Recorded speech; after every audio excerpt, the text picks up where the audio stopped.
السلام علیکم، welcome to my channel horror village. تمام ویڈیوز اپڈیٹس کے لیے ہارر ولیج کو سبسکرائب کر کے بیل نوٹیفیکیشن کو آن کر دیں۔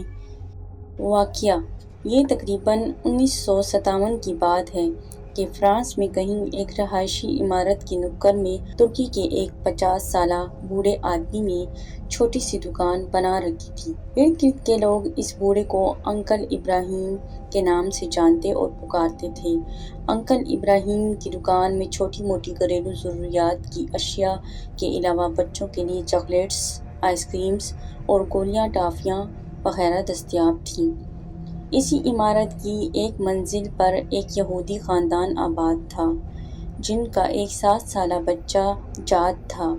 جاد تقریباً روزانہ ہی انکل ابراہیم کی دکان پر گھر کی چھوٹی موٹی ضروریات خریدنے کے لیے آیا کرتا تھا۔ دکان سے جاتے ہوئے انکل ابراہیم کو کسی اور کام میں مشغول پا کر جاد نے کبھی بھی ایک چاکلیٹ چوری کرنا نہ بھولی تھی۔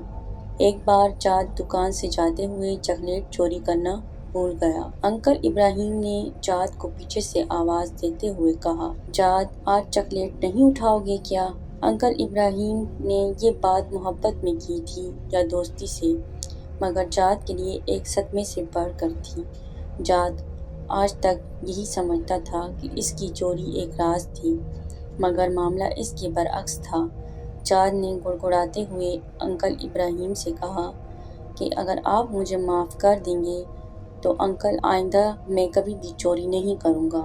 مگر انکل ابراہیم نے جاد سے کہا، "اگر تم وعدہ کرو کہ اپنی زندگی میں کبھی بھی کسی کی چوری نہیں کرو گے تو روزانہ کا ایک چاکلیٹ میری طرف سے تمہارا ہوا۔" اور بالآخر اسی بات پر جاد اور انکل کا اتفاق ہو گیا۔ وقت گزرتا گیا اور اس یہودی بچے جاد اور انکل ابراہیم کی محبت گہری سے گہری ہوتی چلی گئی، بلکہ ایسا ہو گیا کہ انکل ابراہیم ہی جاد کے لیے باپ، ماں اور دوست کا درجہ اختیار کر چکے تھے۔ جاد کو جب کبھی کسی مسئلے کا سامنا ہوتا یا پریشانی ہوتی تو انکل ابراہیم سے ہی کہتا۔ ایسے میں انکل میز کی دراز سے ایک کتاب نکالتے اور جاد سے کہتے کہ کتاب کو کہیں سے بھی کھول کر دو۔ جاد کتاب کھولتا اور انکل وہیں سے 2 صفحے پڑھتے، جاد کو مسئلے کا حل بتاتے۔ جاد کا دل اطمینان پاتا اور گھر کو وہ چلا جاتا۔ اور اسی طرح ایک کے بعد ایک کرتے 17 سال گزر گئے۔ 17 سال کے بعد جب جاد 24 سال کا ایک نوجوان بنا تو انکل ابراہیم بھی اس حساب سے 67 سال کے ہو چکے تھے۔ دائی اجل کا بلاوا آیا اور انکل ابراہیم وفات پا گئے۔ انہوں نے اپنے بیٹوں کے پاس جاد کے لیے ایک صندوقچی چھوڑی تھی۔ ان کی وصیت تھی کہ اس کے مرنے کے بعد وہ صندوقچی اس یہودی نوجوان جاد کو تحفے میں دے دی جائے۔ جاد کو جب انکل کے بیٹوں نے صندوقچی دی اور اپنے والد کے مرنے کا بتایا تو جاد بہت غمگین ہوا، کیونکہ انکل ہی تو اس کے خمسار اور مونس تھے۔ جاد نے صندوقچی کھول کر دیکھی تو اندر وہی کتاب تھی جسے کھول کر وہ انکل کو دیا کرتا تھا۔ جاد انکل کی نشانی گھر میں رکھ کر دوسرے کاموں میں مشغول ہو گیا، مگر ایک دن اسے کسی پریشانی میں آ گھیرا۔ آج انکل ہوتے تو وہ اسے کتاب کھول کر 2 صفحے پڑھتے اور مسئلے کا حل سامنے آ جاتا۔ جاد کے ذہن میں انکل کا خیال آیا اور اس کے آنسو نکل آئے۔ کیوں نہ آج میں خود کوشش کروں۔ کتاب کھولتے ہوئے وہ اپنے آپ سے مخاطب ہوا، لیکن کتاب کی زبان اور لکھائی اس کی سمجھ سے بالا تر تھی۔ کتاب اٹھا کر وہ اپنے تیونسی عرب دوست کے پاس گیا اور اسے کہا کہ مجھے اس میں سے وہ 2 صفحے پڑھ کر سناؤ۔ مطلب پوچھا اور اپنے مسئلے کا حل نکالا۔ واپس جانے سے پہلے اس نے اپنے دوست سے پوچھا، "یہ کیسی کتاب ہے؟"